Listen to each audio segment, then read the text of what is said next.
Ask him to say that or anything. So I'm actually not reading from my thesis, oops. But I'm really excited about these voices in these pieces. The first is an excerpt from a short story, and the next is an excerpt from a poem. The short story that you need to know is there's a girl at her friend's house. She walks in on their brother, and there's a gerbil coming out of his chest, and she beats it down and saves him, but he's angry at her, and the sisters are nonchalant about it. So, I hadn't realized I had fallen asleep, but when I opened my eyes, Laz was sitting in the desk chair, facing me with his legs crossed like a fancy woman. I didn't want to be saved.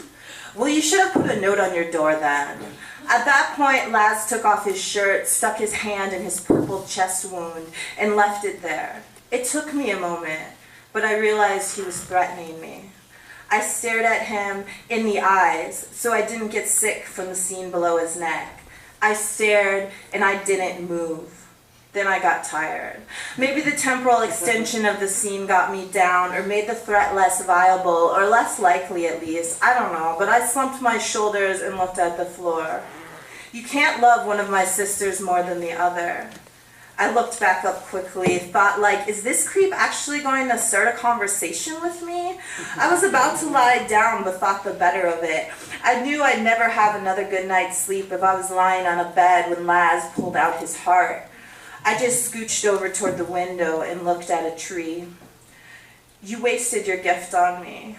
Dude, leave me alone. I'm sorry I killed your gerbil. I wasn't actually sorry, but what do you say when you find yourself alone in your friend's bedroom with her vaguely threatening weirdo creep brother? Plus, the whole hand in his chest thing made him vulnerable, and I find it's hard instinctually to stop myself from telling kind lies to vulnerable people. If your mom hugged you as a kid, it's actually really hard to be a bastard when people show you their weaknesses. Even if logically this is a kind of war, I get it, maybe he's possessed, and it makes sense intellectually for me to provoke him to rip his heart out. Still, I'm gonna be an indirect martyr. I choose peace when peace is not an option, and I know exactly what I'm doing, but my mom was super affectionate. So what choice did I have? Do you think you'll be able to save again? Laz, what's wrong with you? He looked down at his hand in his chest and raised his eyebrow at me. That was like the old Laz, charming as F.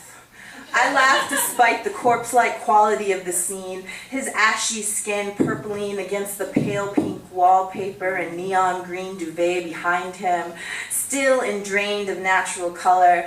Anyone would have laughed. There was even a My Chemical Romance poster on the wall forming a halo or a cloud around his head. I was actually thinking about Johnny Depp at that moment. I thought, what a shame Laz isn't Johnny Depp, because Johnny Depp, a young Johnny Depp, would Depp play Laz better than Laz if this were a scene in a movie. Johnny Depp would have made it beautiful and dark, artsy, meaningful. It wasn't like that though. His hand was in his chest. Even I get that in hindsight, the beauty of that. But then it was just kind of hilarious. If a whole mood could be a gallows laugh, it would be the mood of that room.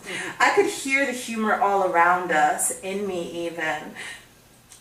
It wasn't just the awkwardness of despair, but yeah, I guess we were feeling that too, or at least I was. It was more of the gallows laugh of someone who is super religious or faithful. Yeah, it's surreal and a little scary in the presence of the uncertainty of forever after, but it's mostly just weird and ridiculous kinda, that the most important moment of the rest of my life would have a My Chemical Romance poster in it, or my own death even.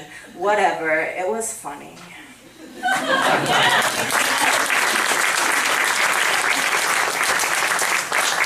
so this next short excerpt is from a poem, and I find it's hard to talk about hearts and love and sadness, so I did it half in French.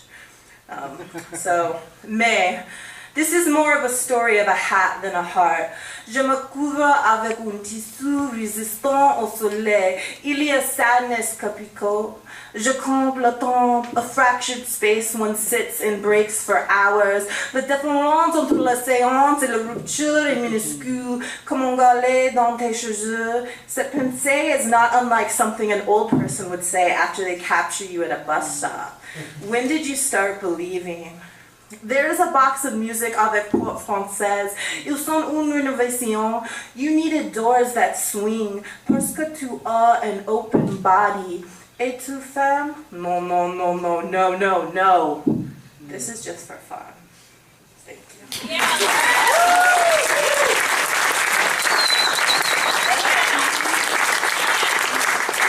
Up next, fiction writer extraordinaire, and non-fiction writer too, actually, extraordinaire, Tony Rocco Massino!